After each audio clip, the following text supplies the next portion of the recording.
Do it on the cloud. Hello, everyone. I hope everybody is doing fantastic. Welcome to the Alchemical Goat. I'm Jessica Dimitro. I'm Bobby Larson, and today we're going to talk about the air element in relation to magic and business and our personal lives and all of the fun stuff. So we literally kind of just decided to talk about this. I was like, do we talk about, because we still have air and we still have water. And then I looked at air and I was like, oh yeah, I'm into it because like we were saying about the wind, we've been having, we had some crazy windstorm the other night, and it knocked out power. We're in Northern California, for those that don't know where we are. And I have so much anxiety around wind, but it started even before, like, because wind usually in our area means fires are coming. Mm-hmm. So I have like PTSD around it, but which is weird, right? It's weird. But when I was little, I always thought that I controlled the wind. I was convinced that I controlled it. It was one of the first things as a little girl that connected me to nature and that I felt I had power over. It was a really strange thing, right? It's a really strange thing. And I remember one day, I never told anybody this, And I was probably like 20, and I was at work, and I worked in retail, and the sliding doors that open automatically, the wind blew, the doors opened, and all of this stuff went flying. Like it just, like all these magazines and all these things, different things just flew. And one of the other cashiers looked at all of us. There was a couple of us around, and looked at everybody and went, you guys, look what Bobby just did. And I was like, oh, how did he know? Did you know? And it was so weird. Nobody knew. I'd never told anybody. I'd never talked about it. It was so weird. And from that point on, I went, okay, so what does that mean? And then I was reading today about like how air and earth and like Capricorn in general, like there's similar characteristics, like both their numerology is the number 8. It has a lot to do with, was it communication, networking? I can't remember. What else? Well, I mean, social relationships, right?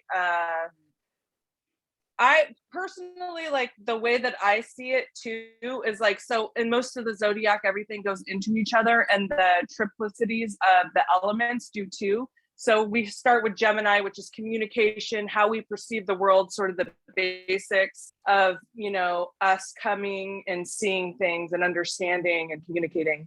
And then we move into Libra, which is about social relationships, how we are in the world, how other people see us. And every relationship is different, right? And then there's this component of justice there, right?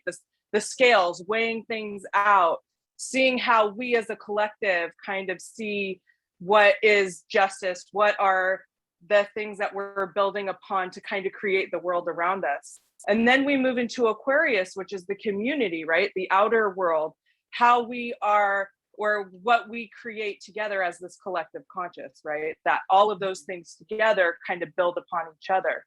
So I think there's a lot of, not just community and not just social relationships and not just basic communication, but sort of how we understand and perceive the world, different perceptions, right? Books are ruled by air, ideas, the internet, right? Because here we come together, like, what are your ideas? What are my ideas? Right. And personally, I've been seeing it as sort of a building block, right? So if I have an idea and I need to understand it further, the only way to do that is to bounce it off other people and see where it goes. I don't see it as such a bad thing. Like, some people will get really upset, like, oh, you have this idea and you believe that, oh my God. But really, what it is you're throwing it out there to see, hey, does the collective agree? If we agree, great, right? But if not, how can I make it better so that we can keep building? Because we all ultimately have this individual way we're building the world, and then we have this collective way we're building the world. And a lot of the collective way has good values and ideologies that we all sort of share, like the sense of morality and justice. And sometimes it's a good thing and it helps move us in a more positive, more evolved way. And sometimes it's a negative thing, right? You can think of all of like the church ideas and all of that stuff of like how we have to be, right? But we're kind of moving outside of that because we're moving into the age of Aquarius. Age of Aquarius is like, we're starting to evolve. We're starting to be able to take our ideas from this individual place. And, you know, before, the only way to kind of spread stuff was through books and through TV. And so that's controlled by somebody. But now I can put out an idea or a podcast or a video, and it can be seen all around the world. So I can spread my ideas. Now, whether anybody's going to buy on or look, that's a whole different issue. But at least I have the availability and the I don't know what else, how to say it, but the ability to put it out there, right? So, I mean, does it almost feel like it's an imbalance because there's almost too much air? There's, you know what I mean? Like the social media aspect of it took it and ran with it, and now it's like we're talking too much. Right? We're putting out too much information, so much information that things get lost. And you know, so it's, or they just, you have to really search for the real truth, the real stuff, the real story. but that's just And it. go on. You can only start to move forward, I believe, if you start trusting yourself. What is resonating with Bobby Larson? What are Bobby Larson's ideas? What are the things that you're promoting out there on your platform and your page? Does it resonate with you? Not everybody is going to resonate. There are some people that resonate with people that don't resonate with you and those ideas, but there's a purpose and I believe a divine perfection around each of us and our ideals and the things that resonate with us, because maybe it's not truth, but it's true enough for us to build upon who we're becoming to for our divine purpose, which might be different than somebody else's. Honestly, duality is going to exist, which is another very air idea. Duality, Gemini, the dark and the light, the evil. We see it as bad and good, and like, so if you're bad, you're all bad. Gemini, no, you actually evolve. I am very much a Gemini, but this makes sense to me, right? And I look at like Tupac Shakur, right? God, what a beautiful soul he was, but he was surrounded by all this darkness. You could look, he's exactly the stereotype of things that we think are bad in our society. And he had so much knowledge and so much wisdom because he grew up in the duality and he could call it out in a way that nobody else could. And there's so much, I just get chills just thinking about what a divine thing that was. All of my social justice cred goes to him, all of it. That's where I first got in and first started understanding it and first started wanting to know more was through Tupac, because he was saying the things that I was seeing because I was hanging out in bad areas of Portland. I was hanging out with people that were outcasted and deemed as bad when they were just misunderstood. So that duality is created, like I said, in Gemini. And then we go to Aquarius where we start bringing people in. Like, if we only look at the 1% of people that actually fit in with all your ideals, you would be bored, right? But it's creating the community that's different and they have different things to offer. For me, I don't want to just be on a platform where everybody agrees with me. I want to be on a platform where, though, right now, and that's so frustrating. It's so frustrating. They just want to hear just their echo chamber. That echo chamber, you know, this kind of goes back to what we were talking about before we started recording, but the idea of like, you know, that comfort. They just want to stay comfortable. not question, not move forward, um, not look at who's really ruling the world, who's really making these decisions for everybody. They Right. don't want to have, they actually don't really want to take much responsibility for themselves and their lives, and not to like get political, but it's like at some point you can't, the out there isn't going to keep you, isn't in, not, doesn't exist for your betterment, right? It But doesn't. we don't live in a society or a thing that doesn't completely evolve all the time. So that comfort is Yeah. temporary. It's fake, right? Yeah. I just Yeah. understand that. If you understand nothing else, it's Yeah. fake. It doesn't actually exist. It only is like, well, if I stay like this, and think about how hard that is to completely shed off any actual normal information that can make a difference in your life. Like, I just want to hang out with white, straight Christian people, and anybody else is scary, and I don't want to know them, and I don't want to have my, opinions pushed to the edge. But the truth is in order to stay in that seed is a lot harder than actually going out there and being like, well, I guess this isn't so bad. Let's just start really looking and accepting everybody. So I feel more sorry for those people. And what I really think is interesting right now, Saturn is in Aquarius, which is where Uranus rules, right? And Uranus is squaring Saturn in Taurus. So we're having this debate. We're having a lot of stuff happening and transforming, and what we're going to start realizing is being like that Alanis, the poem about the seed coming out. I love this thing, and I never know the name of the woman who wrote it. Maybe we could put it in the show notes or something, but she talks about like the day came when it became harder to stay in the seed than it did to sprout. That's where we are as a society. It's so much harder for us to stay stuck, stay in ourselves, and not acknowledge all of the things that are happening, which is like over the course of it, especially I would say since 2008, since Pluto went into Capricorn, but we can make the argument since the last election or even the election before, how biased everything is, how all of the media is owned by other people, how all of our politicians are collecting all of this money. And we knew this before, but it is so obvious now. You cannot turn on the media without it being about beating their drum about the vaccine, about all of these different things. I understand that we feel like we need everybody to do what we need them to do to feel safe. But the thing is that we're allowed to have our own opinions. We're allowed to be who we are. We're allowed to take in the information and make decisions for ourselves. And I know that there's about 50 million other people out there that are like, but then what about? And it's like, but the more angry you are, the more you can be controlled by your emotions. And that is why the media every day brings up an issue they know is going to get to you. They know that you are going to be so obsessed with it. It's such a mind fuck. And the thing is I think the layperson, because I don't watch the news. No, I don't either. I haven't watched the news. I like maybe on accident if I'm like at somebody's house, but like I haven't like sought it out in years, right? Nothing changes. You go on and it's going to be this, it's like the same. It's that fear that, it might be peppered in with like a little happy story somewhere.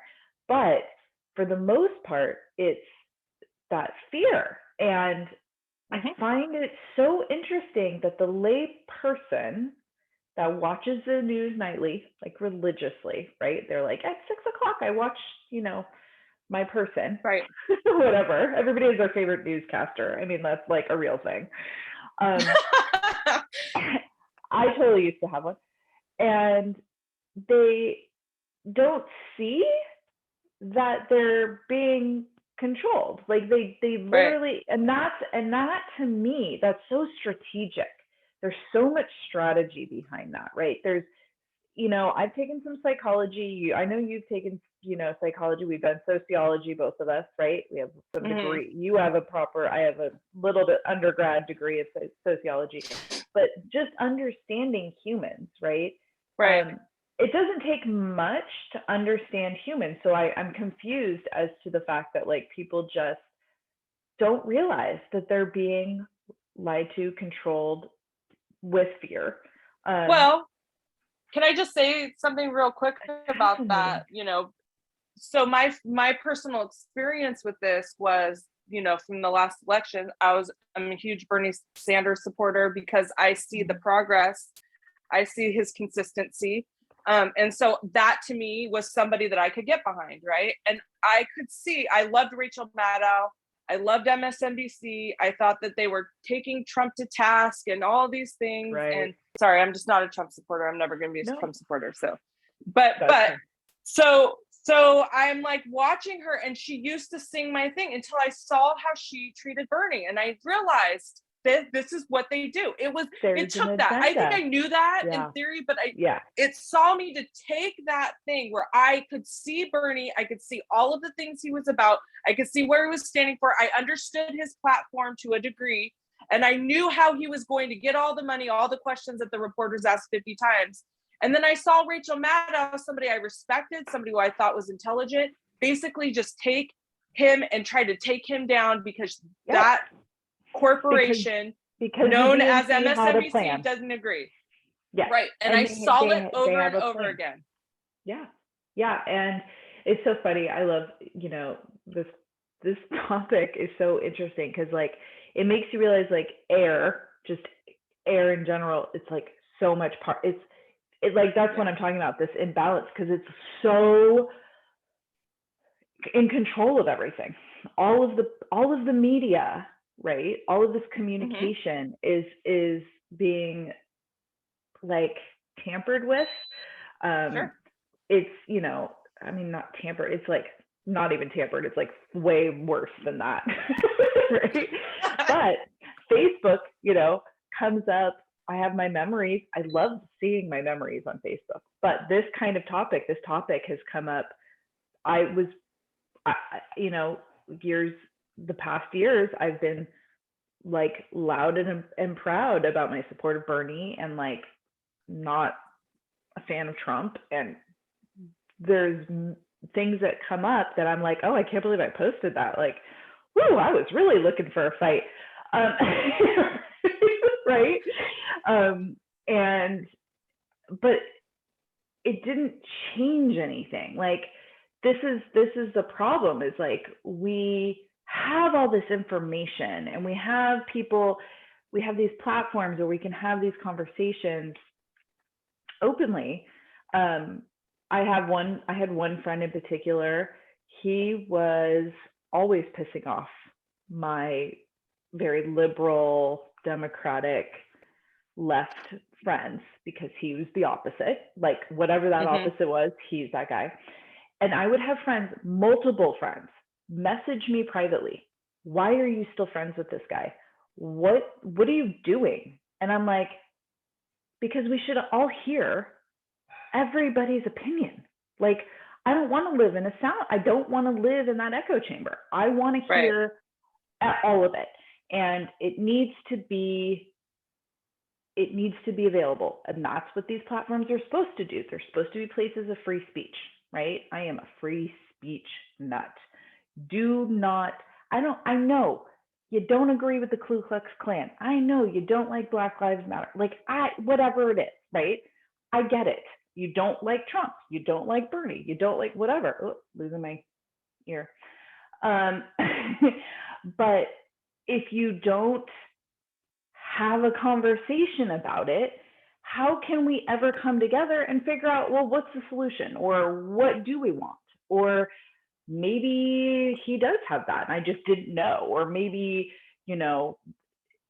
there's more to the story, right? I just didn't know it. Also, so, there's a slippery slope, because if you start just saying, well, I don't like anybody that doesn't like Bernie, they can do that in another way to you with your ideas and silence you. And so that's why that respect is so important. Like, you don't have to be like best friends with somebody that obviously has some pretty horrible ideologies that affect you and the people that you love, right? And that's up to you. But silencing them will only bring either worst case scenario, somebody even more evil to the freaking foreground to put those ideas out there. They're just not going to go away. And the thing is that we live in this sort of thing where one thing that we do could have dire consequences in another way later. The powers that be will be like, well, they want this to happen, so how can we make this work for us, right? And the more on board people get, and I can see it with the vaccination. I'm totally just got my booster yesterday, so I'm, for me and my personal thing, I'm fine with the vaccination. But it's not, I don't want to put that on anybody else. I'm not telling anybody else what to do. I actually don't even like it that much. I just went to get it because my work is going to have me get it anyway. And then I work around children, and I'm sorry, but I'm just not going to be that person, right? It's just too much. So the thing is that when we start getting on these things, I don't care how right you think you are, you look like an asshole when you start browbeating people, posting it all the time, telling people how much better they are, how stupid they are when they don't get it. It makes me so upset. I just look at that and I'm like, wow. And I mean, okay, yeah, they have to have a voice, but can we do something about the way that we react to people we disagree with? Right. Can we just respect, okay, you don't agree? That's the thing, okay, and right? I disagree. And I disagree that that person not getting vaxxed is affecting your life. If you're vaxxed, and I understand that there are people that can't get the vaccine and they have these things, but that's just the way the world is. They're not going to stop existing because other people are deciding that they don't want to listen to the government. And you know what? Honestly, the onus is on the government on this because the government has never done anything really to be trustworthy. I'm sorry, I'm gonna say it. I just think I went to a conspiracy theories class at Sonoma State, a power class, and I read multiple huge volume books about how untrustworthy the government has been for the longest time. And everything they do has nothing to do with us. It has and you can just look at what they're voting on now, how they're voting. These supposedly democratic people care about the people. And yet all they do is bounce off of each other, and they're like, oh, it's the Republicans, oh, it's the Democrats, oh, it's the Republicans. I don't know who's at fault anymore. They're the same. That's the thing. They're the same. In the grand scheme of things, all of it is the same. So back to the whole idea of this conversation. Well, it's that cancel culture, right? It makes me crazy. It makes me fucking crazy. Yes, disagree all you want, and really dislike someone's opinion. But also, if you don't want them to tell you how to live your life, you can't tell them how to live theirs, right? And this is where this is that slippery slope right now of, trying to cancel different people. Right. Or opinions or whatever. And then the people that want to do that don't realize that if you start setting laws or start putting these parameters around who can say what and where and why and how, it will turn around and it will be you next. Yep. It will just be you next, right? Or you're the oppressor. You're the oppressor. You're the one telling people what they can't say. Right. So you turn into an oppressor, and then eventually those laws are going to turn around and bite you in the ass, right? So and you're that person that everybody's protesting, right? You're the one that is so involved in your thinking you're right, that you become the person that is deciding everything. It's such I don't want to be that person. I don't want to be in charge of what other people are doing or how they're doing it. And I don't want to have that sort of responsibility for that. I think it's too much. And I think that people don't realize when they're out there telling people how stupid they are because they don't do whatever. I mean, you can put 50 things in there. Yeah. Right? Totally. We're essentially doing the things that we're so mad at that were being done to us for so long. Yeah. Right? Yeah. I mean, and then it turns into there's obviously there's topics that are very close to moral, they become moral issues, right? So things like abortion, which I don't personally think is a moral issue, but I think it's a personal issue with whoever's making that decision. Let them make it, I but it's like, I heard a story. who gets to decide who's moral and who's not? You know what I mean? Like, yourself. Well, and I just feel like that again, it's like this issue is so entrenched in our society because this is a religious platform. This is where a lot of Republicans vote. Their vote goes to somebody who has the side that they want to be on this issue. And yet there are so many reasons why a woman would have an abortion, especially in this day and age, that are financial, like I can't take care of this child. There are, health reasons. There are, I don't want to bring a kid into this society. I'm not ready. And then the whole thing is, well, then just put it up for adoption. Well, that's not working so well. And not only that, but I'm not giving it. I don't want my baby to go to some Christian to be raised to turn into like, I'm sorry, but I don't. Right. Totally. I'm just saying, it's like, I'm not a baby making supply chain for you that I choose not to have a kid so that it's got to go to somebody else. But that's what's bullshit, is that it's not even going to be adopted by a Christian or anybody, sit in the really. System. So then it becomes, we're then having to, because I'm assuming, I think most like orphanages, if that's even what they're called anymore, I think they're all probably 501(c)s, right? They're all nonprofits. So we end up paying for the unborn children. So then it becomes, generally Republicans don't want to pay for these kids, but they also don't want them to be aborted. It's a very hypocritical situation.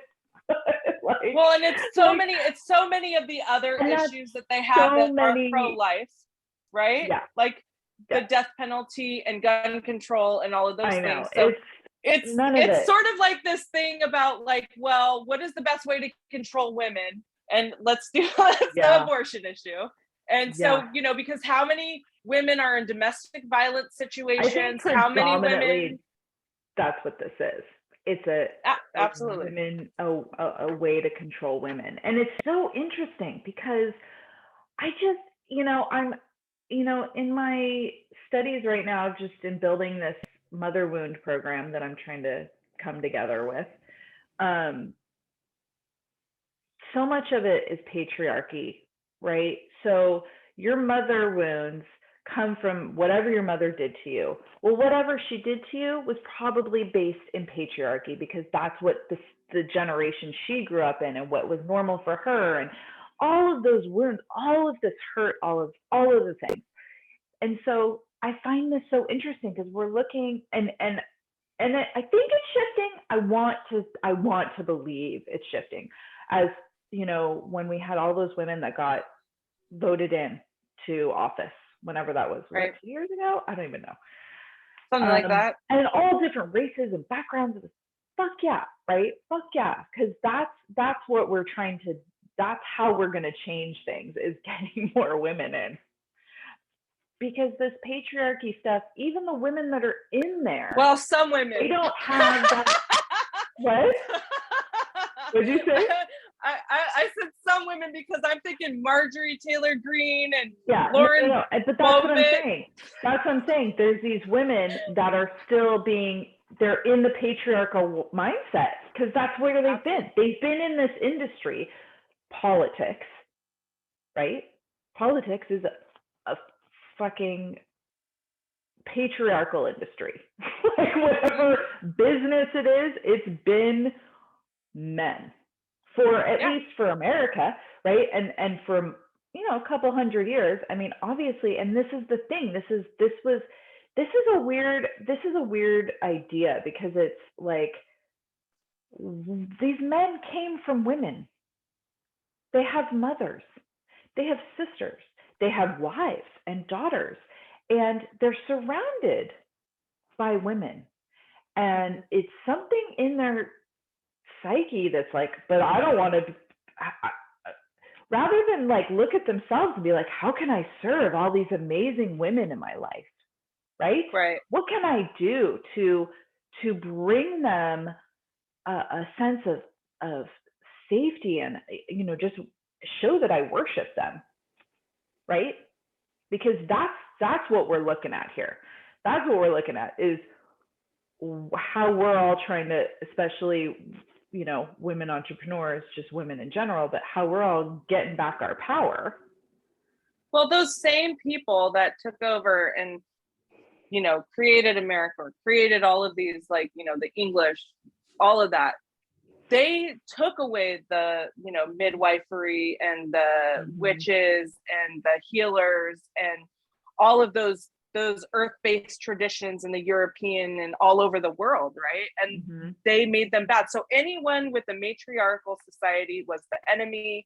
We had to get and change that and take away their power. And it's still happening today. I mean, quite a while ago when I was on Facebook more, I used to see these stories about holistic doctors being killed. You know, I don't know if those things are true. The story would come up randomly, but it makes sense. No, they right? killed themselves. Right. The pharmaceutical companies, all of Yeah. these things that exploit you, your weaknesses for addiction, the things that are going on, that your ability to heal your body, we're told we don't know what's best for ourselves. We need somebody else. We need an expert. We need an authority figure to come in and diagnose us and tell us, hey, this is wrong with you. And those all happen to be men. Well, I don't know very many men who know more about what's going on in my body than I do. Half of them can't even find the, you know what I'm saying? So I'm not, I don't really mean that, but kind of, you know, and they're like, I mean, these white men in freaking power that are like going into the boardroom, and they're all men talking about women's issues. We're not even women at that point. We are the subject. We are a topic. We are not an actual person. We are not their mothers, their sisters, their wives, or their daughters. We don't even exist to them. We are just this thing to be dealt with because they have to keep the power structure the same. And the best and most effective way to do that is for us to believe that we don't have any power. So in walks the witches right now that are starting to embody who we truly are. They're stopping trusting that freaking stupid message, the patriarchal ideas that we need somebody else to tell us. And let's just fucking be done with that shit. I'm just saying, today as like a I'm marking it on the calendar. Yes. I mean, I've been done. I mean, the thing is like,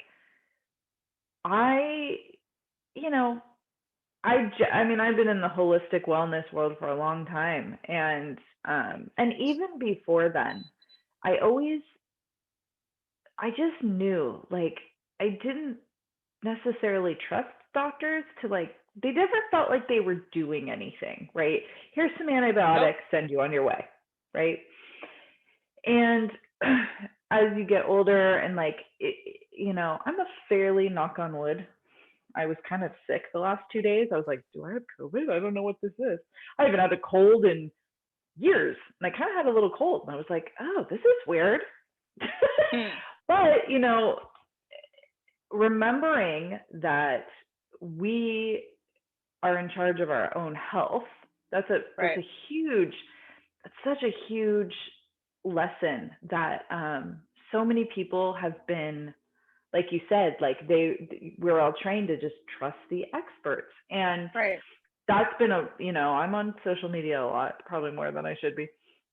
And that's the conversation around vaccinations is, you know, people are like, well, oh, you and your internet degree, like, you know, doing your research, and like, you're not going to trust a virologist that studied this for blah, blah, blah. And this is the thing, is that I would, but there's also virologists that are saying different things. And the censoring of those virologists, I find a little disconcerting, right? So this is the issue, and this is where the interwebs start canceling people. We're starting to cancel people.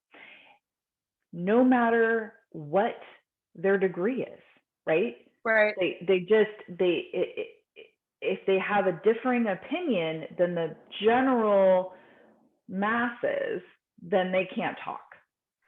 And Right. so, right. And so, but that's the strangest thing, because it's like, well, if this predominantly, I mean, you know, whatever, 90% of the population thinks this one way, why are you worried about this 10% of the population?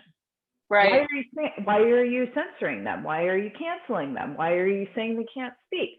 Why aren't you asking for their opinion? What is it that you're scared of?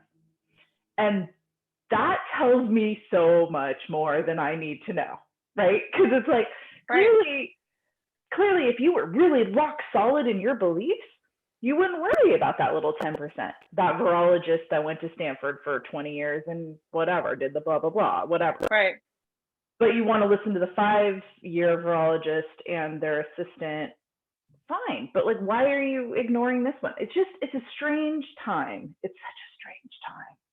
Well, and that's just it. Like if I were to tell you something, right, and I were like, okay, Bobby, let me give you the proof, I could go on all of my different sources and cherry pick what I wanted you to see about it and give that to you and say, okay, well, here's the information. I wouldn't necessarily, if I'm trying to make a point, give you all of the sources that are going to contradict what I'm saying, right, although they're out there with any opinion, and let you decide what you want to do. And I think that is the hardest thing to jump on board right now, is because what if we stopped, and I get the whole pharmaceutical company, they're not really trustworthy ever, for any reason. I mean, I just look at paying $250 a month to get insurance when other countries are able to somehow make their tax dollars work for them, the taxes that you and I pay. Yeah. And in America, we have to have a middleman. We have to have somebody selling us something. It's always selling us something. And not only that, but you pay that $250. Do you get to go to the doctor for free? No. When you get there, you pay another $100. So we're all money driven. Right. Yeah. We're all money driven. Yeah. And people will say, well, the vaccine is free. But is the vaccine free? I mean, so here we go with this whole thing about who's right, and who is actually trustworthy enough to deliver us accurate information, give us both sides of the argument, and stand back and let us choose. And the media doesn't allow us to do that, and the politicians don't allow us to do that, and they will gather people on the whatever side, the Democratic side or the Republican side that you think you respect, and they'll get out there and they'll show you the shot. No, I don't know, but I don't think that showing me a picture of Obama getting a shot is, I don't know what's in there. I don't know if that's actually the stuff. That's actually probably the NAD plus, the one that I keep hearing people go to, like naturopathic doctors, or they have the IVs that come. They basically have like a bunch of really intense vitamins. That's probably what he got. and that's just it, right? So we don't know. Just by looking, we are trained, right? Yeah. We're trained that to accept certain information as truth. Yeah. Look at, Trump got it. I don't know if Trump got it. I don't know who got what.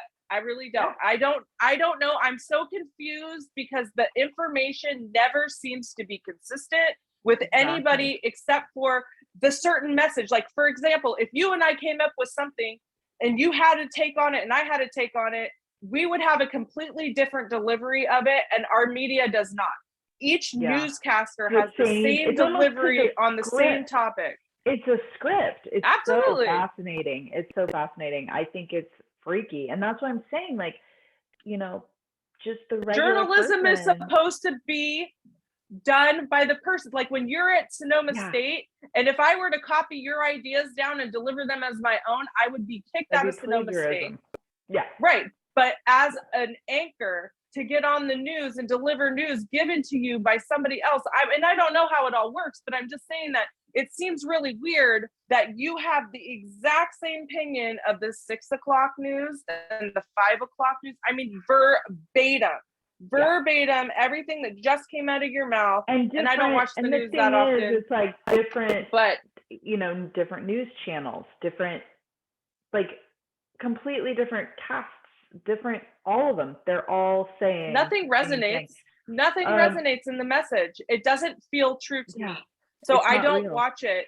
So because when I listen to other people where I resonate with them and I understand, and I'm not saying all their ideas are correct. I'm saying that I can feel the authenticity when somebody's speaking and what feels real to me versus somebody that's telling me a message for a purpose that has nothing to do with me, which I feel is what's going on our media. And that's why it's called programming. They put out information.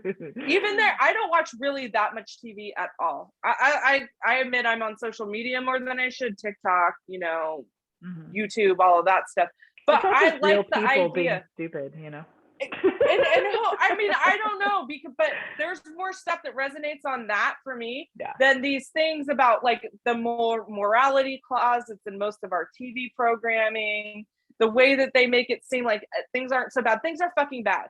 Things are fucking bad. They're I'm not like sounding out the whistle yet, but I'm just saying that how much can we give to this stupid way that we've been living and taking away from all the people? We're still mining the resources that they've been mining since they came here to take away to build their empires. I mean, I think it's very, very, very crazy that Jeff Bezos, Elon Musk, and Mark Zuckerberg's fortunes increased threefold during a pandemic when they should have been like, hey, how can we help? What can we do to make life better? No, we're going to go off planet to the moon. That makes all kinds of fucking sense. Yes, that's what we need to do right now. I know. That's what we need to be doing. We need to be figuring out how to leave the planet and go find another planet. I find it personally find it insulting. And I don't understand why more people don't find it insulting, why more people aren't. Turn off your fucking TV. We've been saying it, they've been saying it for decades, right? Kill your television. Kill your television. But now it's not even about television. It's also about kill your internet.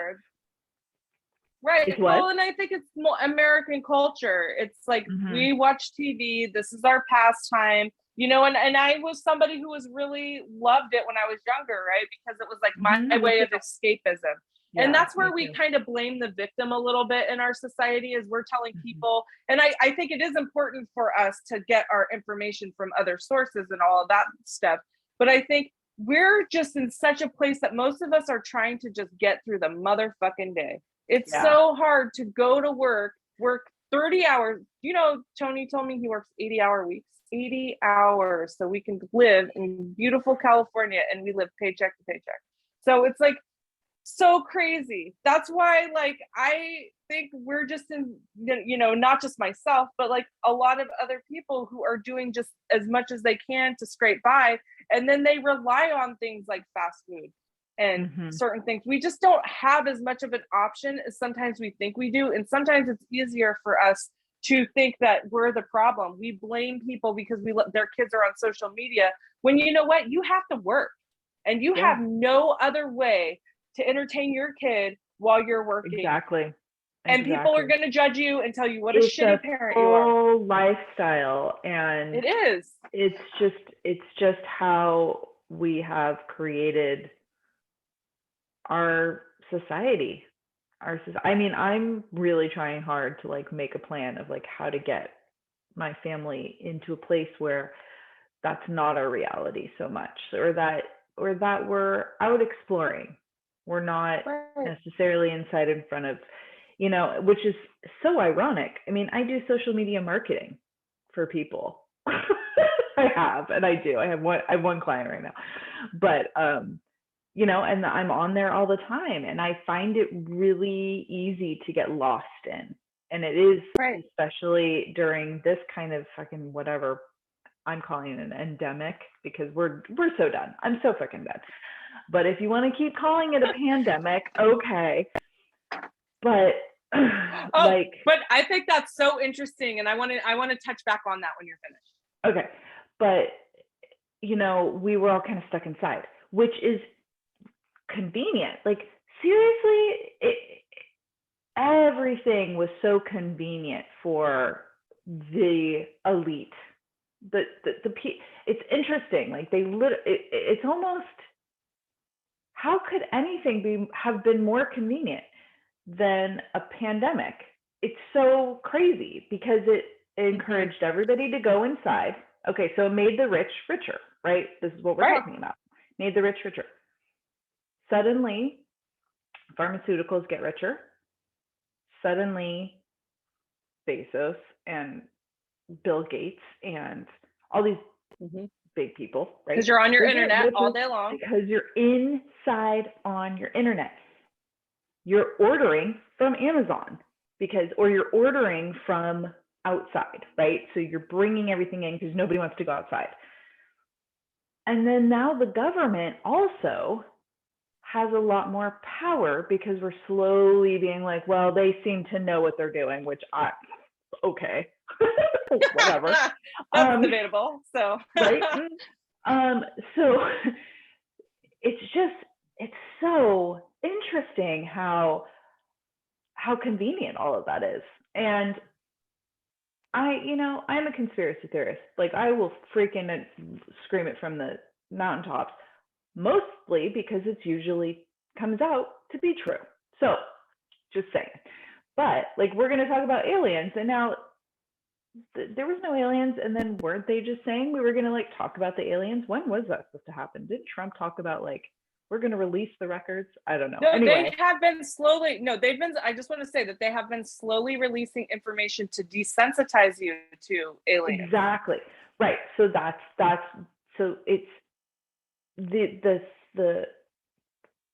conspiracy theories always have a truth in them. I mean, maybe they're too out there for most people to understand in the beginning, and they think that's crazy, but generally they're stemming from a place of truth, in my opinion. Right. So, but I also find it really interesting that we never actually talked about where this virus came from, and how like it kind of got glossed over, and just there's so many questions, right? There's so many questions, and I don't know if it really matters where it came from in the grand scheme of things, and maybe that's why it's kind of got glossed over. Is like, does it really matter? Well, it kind of does, because we don't want it to happen again. But Bill Gates just announced, he's like, this won't be the last pandemic, and it's like, is that a threat or a warning? I mean, he's such an interesting figure because he's so not trustworthy. He freaks me out. He owns like all the yeah, and I think he's alluded a bunch of times before the pandemic to stuff like this happening. I don't have all the exact information, but he's somebody that he actually stole what's his name? The guy that was the founder of Apple, or Steve Jobs. He like stole his ideas, and that's where he got the ideas for Windows. He's just like so shady. He's shady as fuck. He's shady. He's total fucking shady. I don't even know what to say. And this is what I'm saying. So, okay. So then what does it take as a community? I mean, I think it really is this harping back to just women coming together like we are. And actually, I was thinking about this as you were talking earlier about online media, like social media, because there's been some new ones, right, that have popped up because as people got censored on Facebook and Twitter, probably on Instagram too, they start moving to other ones. I don't even know any of them. I think there's like probably boycotting Mark Zuckerberg because he's such a freaking jerk. Well, they're getting censored, or they're getting kicked off of platforms. So they go to like other platforms, and other platforms are being created. Well, I'm finding this interesting because I feel like we should have like a women platform. And my networking group is actually it's called Mighty Networks. Mm-hmm. And it is predominantly like women. Well, I mean, my networking group is women, but like, I think the other groups in there, they're like private groups, almost like Facebook groups but on like this other platform, and it's like mostly women. I think it was actually started by women. And I'm Awesome. thinking, this is what we need more of. Like the women that come together in like a secret secret way where you can't get in, right? But that's that's what I'm seeing the future in in like how we come together to find mutual understanding. Because we, again, patriarchy, so we all have different views. We all come from different backgrounds. We all come from different places and different opinions and whatever. But if we can kind of weed through that, I think women are really good at that when we can be by ourselves, when we can when we take because it's actually I think we learned about this in sociology, or maybe right, it's human sexuality. but When also there's a because, man in the room, women stop communicating in the same way, right? There's well, a we're shift. very, well, we could just look at each other and know, right? But Mhm. I think what you're saying has I We just just want to talk with touch our on eyes. this. Right. Well, and I think I just want to touch on how powerful we are. And that is why the patriarchy has done so much work over the years to keep us separated, to keep our voices silenced. Mm-hmm. Because I think Mm-hmm. being a woman, we're a portal of energy, right? We're bringing things from the spirit world to the regular world. We're total intuition. We use so much of our other senses when we're doing things. I mean, that's why we were the healers. And I know that there are medicine men too, and there are definitely some evolved men. But I think over the most part, the people that have sort of taken us down and tried to keep us silent and keep us part of the sort of imprisoned population, because we're in prison. We're imprisoned by our own mind, and we're also imprisoned by the sort of collective, right? Of like how and what we're willing to tolerate as a society, and us, like, in your own friend group, right? When you start to get powerful, not just in your friend group, but like just in society as a whole, when you start embracing your power, people start being really uncomfortable. Oh my God, don't get too out there. Don't start saying these conversations. We're supposed to just keep them. And that's innate for a reason, because for centuries, we've all been just told, don't be powerful. Dim your light. Fit into the collective, because that's how you're going to be safe. But don't make the men you don't want to make the waves. Don't make them look at you, because then they will attack you. Like, it was dangerous. It was dangerous. It's still dangerous. Right. It's still dangerous. Yeah. And like, we're doing this, and you know what? We don't give a fuck anymore, because the thing is that what is it costing you as a spiritual person? If you've done any sort of shadow work in the last 20 years, you know the way that we've been talking to each other, how innate, how ingrained is your ability to want to close down and to stay quiet. I don't know how this is so vulnerable for me. And at the same time, it feels absolutely necessary, because we're moving into a new space, and the solar system, the galaxy is moving into a new space. There's more light coming onto the planet. There's more light in this area of the universe. And so we can't even hold it back anymore. It just came a time when it's time to come up out of the soil and really put ourselves out there and start being who we are, because we're going to affect everything else. Enlightenment, I heard this thing where it's like popcorn, right? One piece pops, the next piece pops. We're starting to have this thing where we're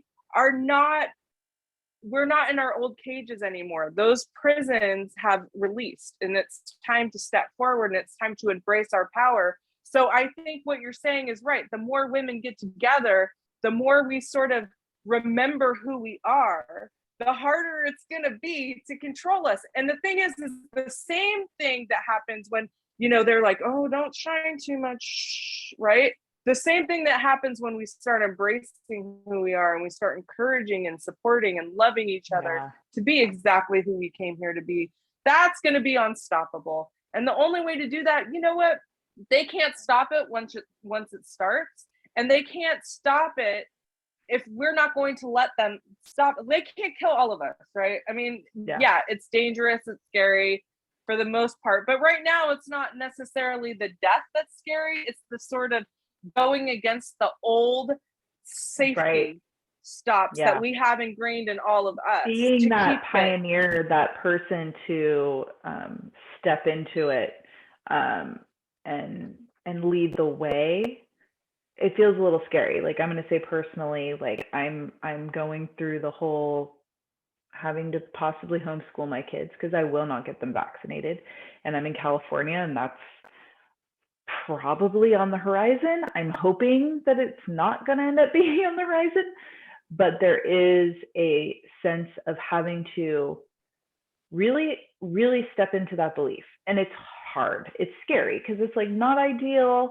And I'm part of the society, and I've been like, well, kids, I really like it when they go to school during the day and leave my house. Yeah. But it's also, it makes you really, I'm becoming more aware of just the how society has shifted, and again, I'm finding people on Facebook and different groups around moms that are homeschooling, moms that are world schooling, people that are unschooling, and there's all these different options. Right. And really realizing that what has been the norm and what has been told to us and taught to us isn't actually going to serve anybody in the future, and probably won't even serve our kids. No. In the grand scheme of things, a regular public it's all made up. Yeah. All the history, all the books. Yeah. A regular public school in California, the kids aren't going to learn shit. They're not going to learn anything that's really going to be that helpful. History. I remember being so, I don't know, I was learning something in history class, and I went home to my dad, and I was thinking America was so great. Like, whoa, we're such a great superpower. And he looked at me and he was like, what is wrong with you? And that was a defining moment for me. Not because he said, what is wrong with you? I think what he was just like, no, just kind of showed Let me tell you what's really going on. Because I come from a long line of people that are like seeing what's happening, right? Yeah, and so exactly, me too. Right. I really, it was such a thing because this is my dad, somebody I respect, and the school system that's telling me this message that's been over and over and over again. And I watch like native TikTok and stuff like that and see like, that experience, the things that they went through and are still going through as a people is so hardcore, and how they're treated. And I see people all the time try to downplay their message, try to tell them how stupid, how horrible they are. And I just think to myself, like, here we go with the way that we've been taught that this was okay, that we totally came in and murdered and genocided all these people, and we're still telling this message. So how much in the history books are actually true? Our founding fathers are actually not the people that we think founded this country. They're actually these like rich group of men that came in here and started exploiting, because money is power. And those men that have always had the power are the ones making all of the decisions. And they have these political figures sitting in seats of office that pass down what they say. If you don't have any money, you don't have any say. They only care about you until you vote, and then after that, they don't give a fuck. And this is what I'm saying. And are they even the ones in power? No. The ones that are in power are the ones like Elon Musk and Bill Gates. They're not even in politics. Absolutely. The ones that are really in Koch power. brothers and the Rockefellers and the Rothschilds. Not Rothschilds, right? Wait, both Rothschilds? Yeah. I think the Rothschilds are still there, but I don't think the Rockefellers have as much money as they used to. Right, because then did you watch that Above the Mystic or whatever?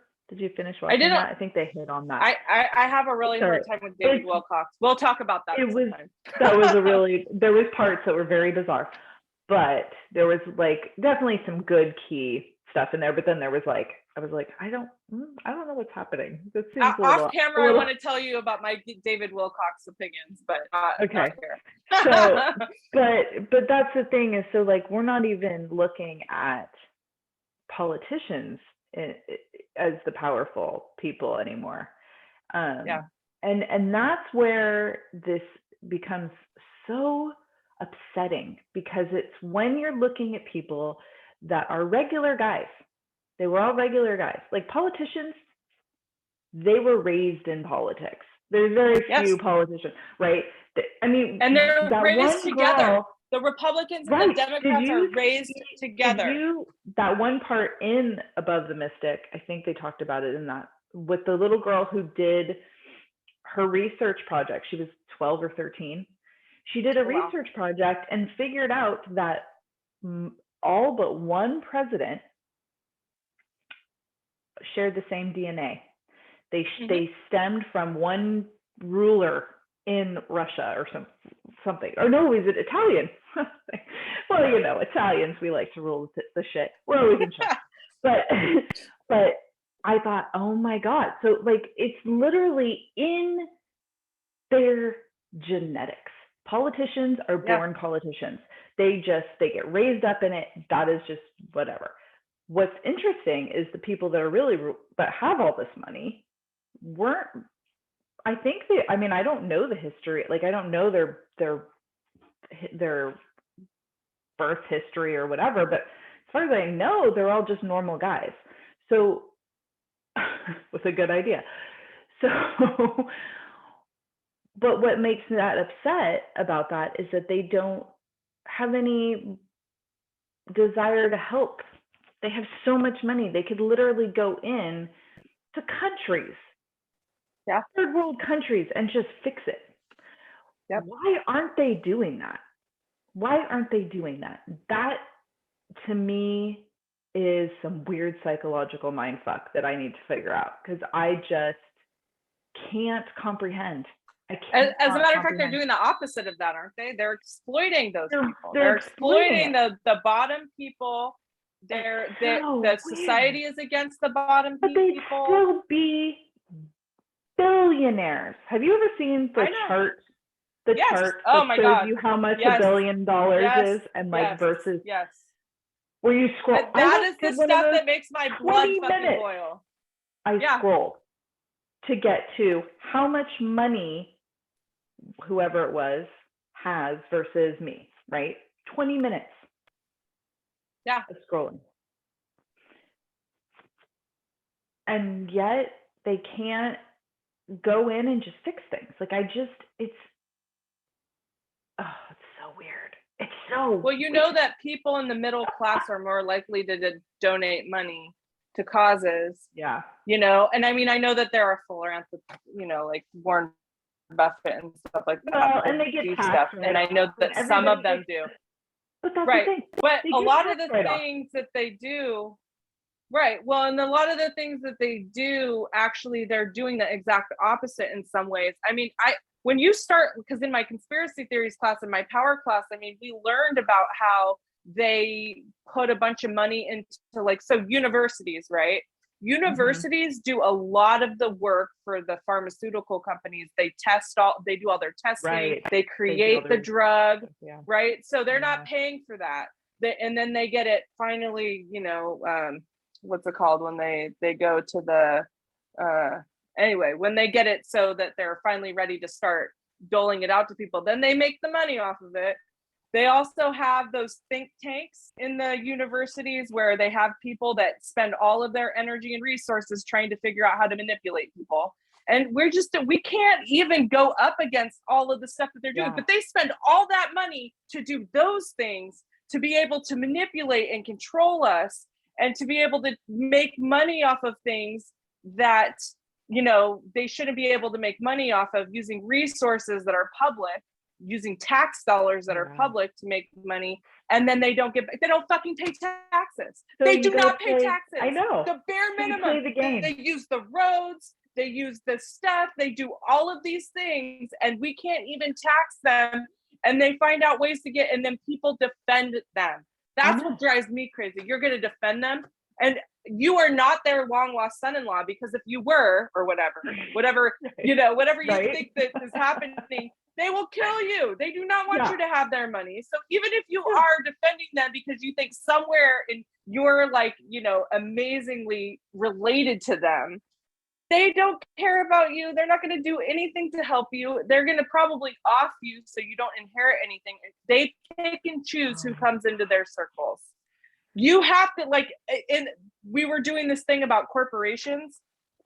You can't just get into one of those jobs.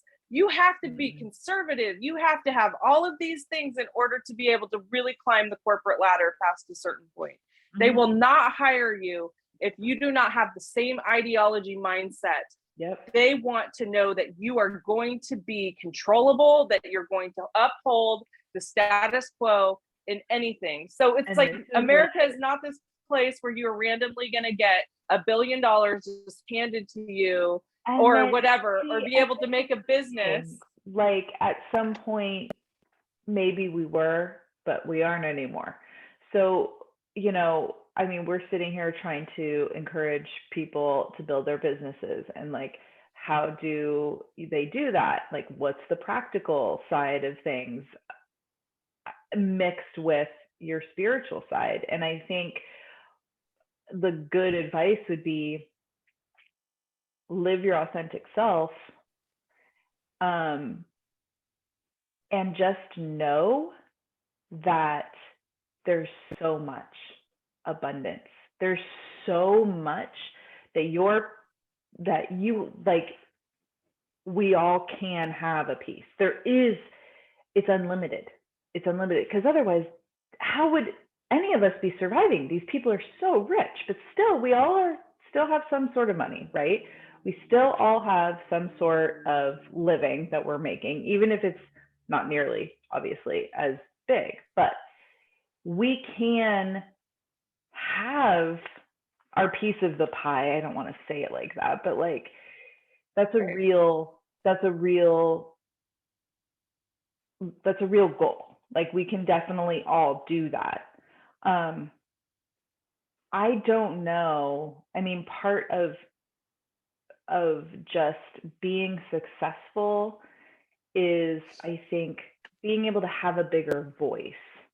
So the more women in particular, because that's what we're talking about right now, but the more people, more entrepreneurs, more women especially, that have a platform, that have a bigger voice, or they get to have a bigger voice, the better off we are. And that, again, is why, like, okay, let's get them into politics.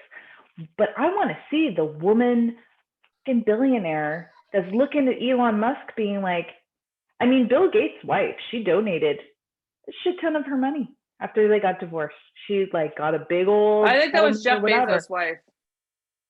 I think it's Gates. Didn't they divorce? I don't know, but I know for a fact that Jeff Bezos' wife just donated like so much money to. I think Bill Gates' wife did too. What's her face? I can't remember her name. But that's what I'm saying. So you see, right? You see the difference. You see the difference in women who are up there. I mean, obviously, it's not necessarily like it's not their money. I mean, it is their money. They were there supporting their dudes the whole time. One would argue that maybe it is more their money. Maybe it is more their. I would argue that it is, right? I mean, most women that are behind a famous man or like a successful man is the one that's probably making a lot of the. Oh my God, they were making, and they were doing so much work because they were dealing with the man child, most likely, right? Good in there being supportive and saying all the right things, and honey, you can do it. So, but this is what we need to look at more of, these women in power and how their voices need to be as we get bigger, and just not silencing ourselves, letting that air out, right? Like that air, let's circle it back around.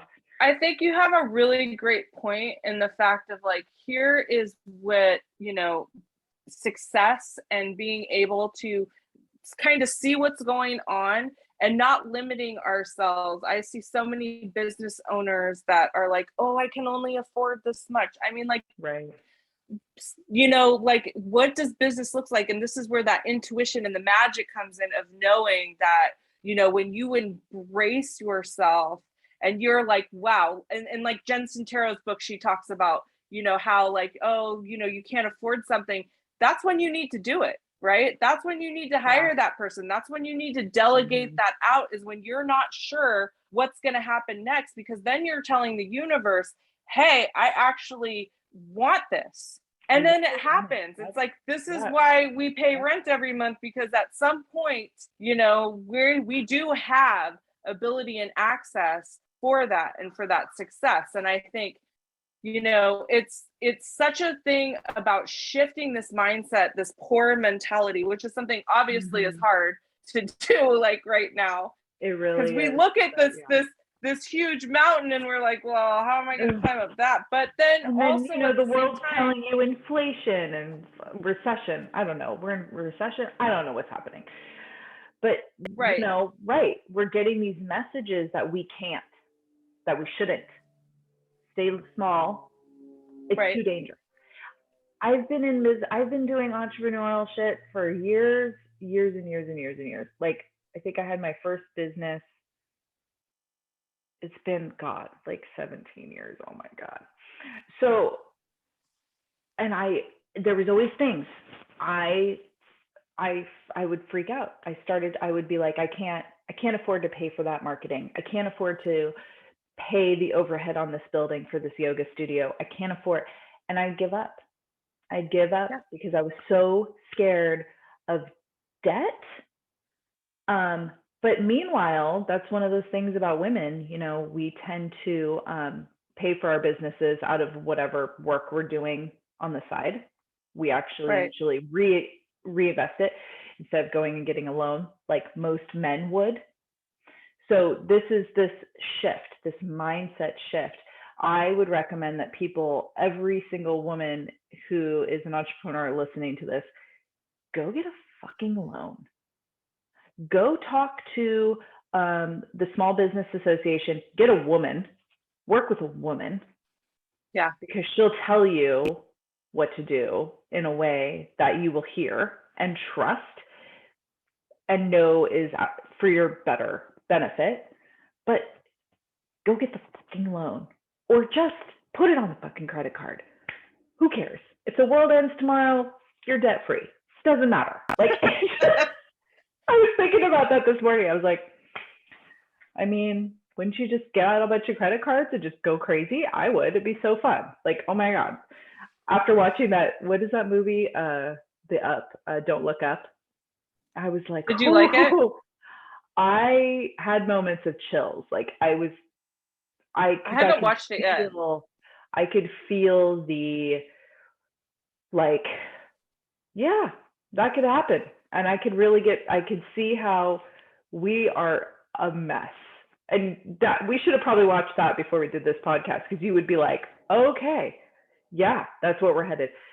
It's so poignant on how, oh my God, everything that happens, you're like, that is how we're going to do it. That's how we would handle this situation. And it's embarrassing.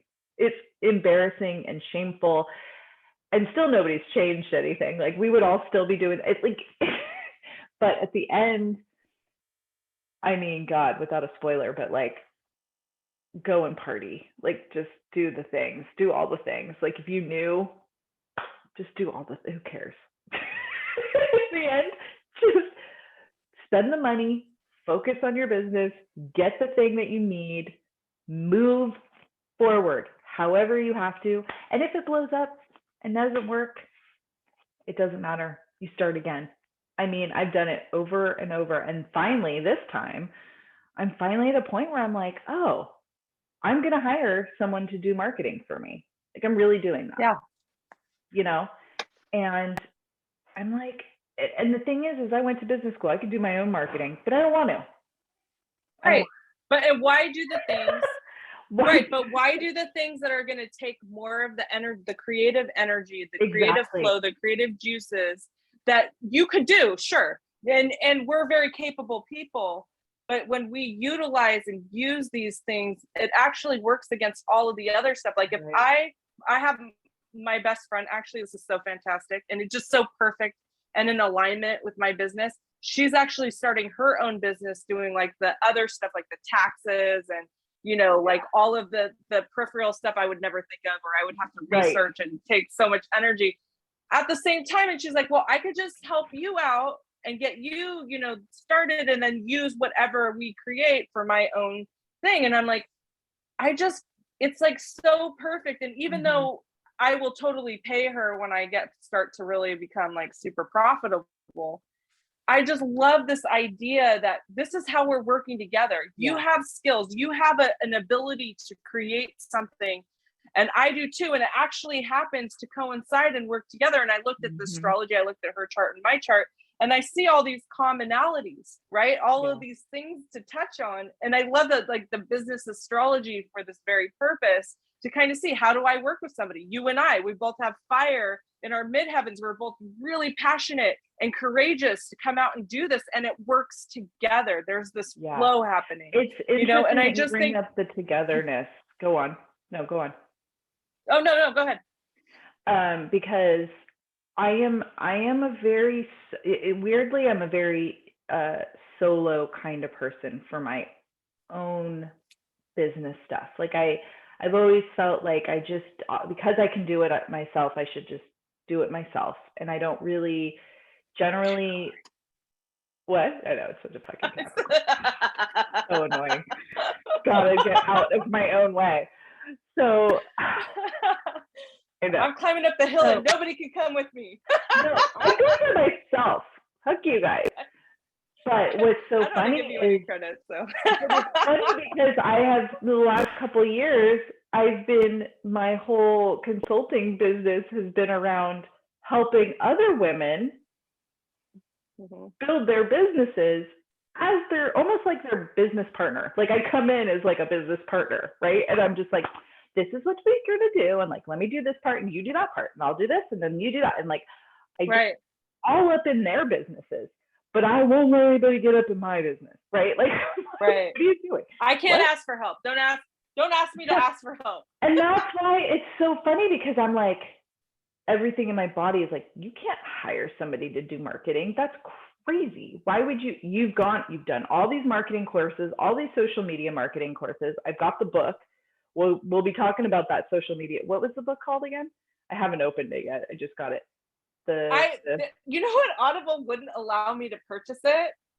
I don't know why. I tried like That's weird. multiple times, and so I'm going to purchase it. I listened to the So, 3-minute excerpt, but right. I have not been able to get it. It's That's so so weird, weird. and I was able to purchase other stuff. I thought it was That's funny, but I so will. weird. I'll buy it Well, today. I Thanks for bought it because reminding I'm me. probably gonna need to start highlighting shit.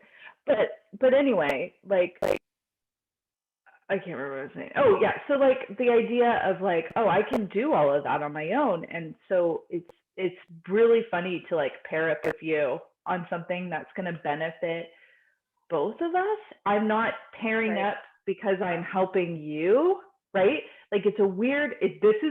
You're getting me out of a comfort zone that's like very hard for me because I'm like, but I just do this stuff on my own. Maybe I need to do my own podcast. Like I don't know how to like share the thing. What is happening? And then, I'm I also, just I like the can point build. that that's the Leo part of you too. The Leo's like, I need all the limelight and attention. And My I know I'm saying that in jest. I'm saying that in a funny way, just because I think it's pretty. That's the thing that we do, right? When we embody who we are, is like we come across these things, and then we're like, oh, how do I break out of this? Because what I've also noticed about Leos is that they really warm the energy around them. I have 2 Leo supervisors, and they like help me grow. They put that sun out there and help Yeah, things expand. yeah, And I think that's what you're doing and living in your true purpose, and how your midheaven is actually reflective of the fact of like, you help people, you go and you're the sun for them so that they can right, grow and shine. The right. only problem is that you're not getting the recognition. Where's I my mean, sure, son? you're the sun, right? You're the sun, but at the same time, like, where's the recognition Right, that you need for right, yourself to build your own right. practice? You just Exactly. I've haven't been always, able to put that in yeah, there. So I've which is always why been you feel like you need to do it yourself, because it's like, well, I don't, and you haven't, honestly, there's probably a lesson about sharing space, right? Of right. like, how Yeah, do I also become important in this equation? Like, yes, yeah, you have the business, you have yeah. the idea, Yeah, but I where does always put Bobby stand myself, in that? yeah, I always put myself in this kind of background silent partner, right? Like a very much a Mm-hmm. silent partner, which I thought for a long time was, and I think I felt fine. I felt fine with it for many reasons. Like I always, I always felt I get a lot of like self fulfillment in what I do.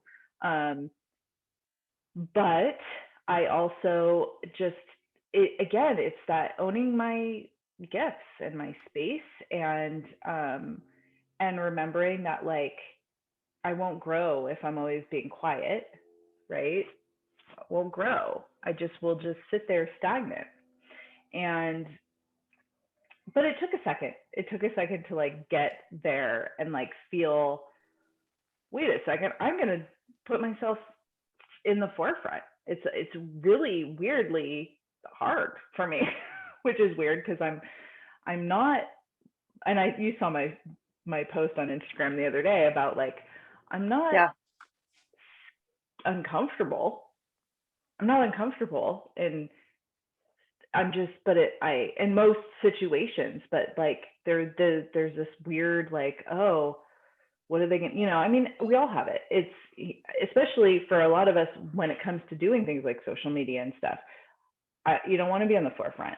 You No. like want to kind of, I mean, my one client that I do social media for her, it's been so fun to watch her slowly. Like she's like, I don't want to be on video. And I'm like, you have a skincare company. You have to get on video. I'm sorry. Like you have to. It's the only Right. way. It's the only way. And she was like, but, and I'm like, you're gorgeous. People want to look at you because your skin's amazing. You speak for yourself. Like your face literally speaks for all the things. And so it's been like this slow drip. Like I'm like, just do this little thing. Like do this little thing here. Just slowly dribble it, right? And now she's kind of like, oh, okay, I can do like a video here. And she's starting to like come into it. Meanwhile, I'm totally okay with doing videos, right? I'm okay with being on camera. And yet I'm like, but don't really pay attention to what I'm doing. Don't Right. really look at what I'm doing. because the judgment, it's very, we're all, women are generally sort of insecure, right? Right. And our age group is funny too, because I feel like a lot of us, we see these younger people, the younger girls on TikTok, they've got amazing eyelashes. This is my thing. I'm like, I might need to get some eyelashes. Like, how do I do makeup so that it looks good?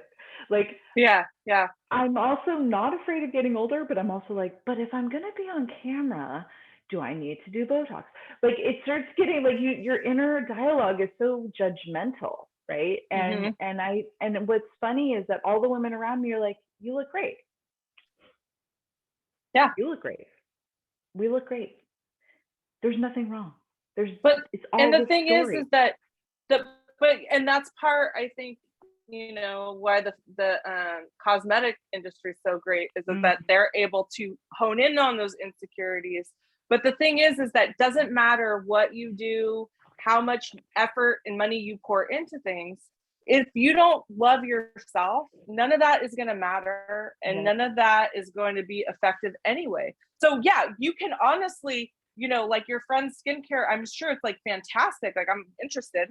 And also that, but when we love ourselves and we're able to really Yeah. accept ourselves, that's when that stuff is going to be like tenfold, right? That's when Right. we're going to be able to really glow and show up for who we are. And I think that Well, comes from practice of this. It comes from, yeah. like us doing this. This is like And so working with awkward. Like, oh people, my God. working with supportive women, finding your group, Mm-hmm. finding your partner that will, whoever that you're working with. And again, this is part of that working as a team, and just having and it's funny because the more and more I go into things, people are like, oh, my coach for this and my coach for that. And I'm like, I'm not really one to like get a mentor or a coach, because I do a lot of that just in my own head.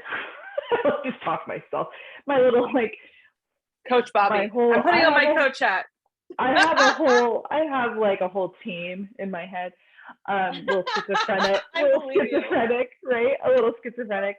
I mean, it's my guides, right? My guides are telling me this. I And thought that, I and was I'm the constantly Gemini. listening. Well, no, once you start connecting with your guides, and once you really are connected with like your purpose, it's really easy to kind of steer yourself in the right way and notice, Sure. recognize when that fear is coming up, working through it, right? If you Mhm. can self-soothe, self-manage, whatever, without a coach. I personally am a little bit better at that than other people, which is fine, Right. whatever. I'm sure, who knows down the road when I want to go to the next, like the only coach I think I would probably be getting would be a writing coach, right? Someone who's really going to be like, Bobby, will you fucking sit down and write? Please, right? So that will be, but that's coming. But I really, harping back to this idea of women coming together and supporting and working with each other, find your group, right? Yeah. Find those women.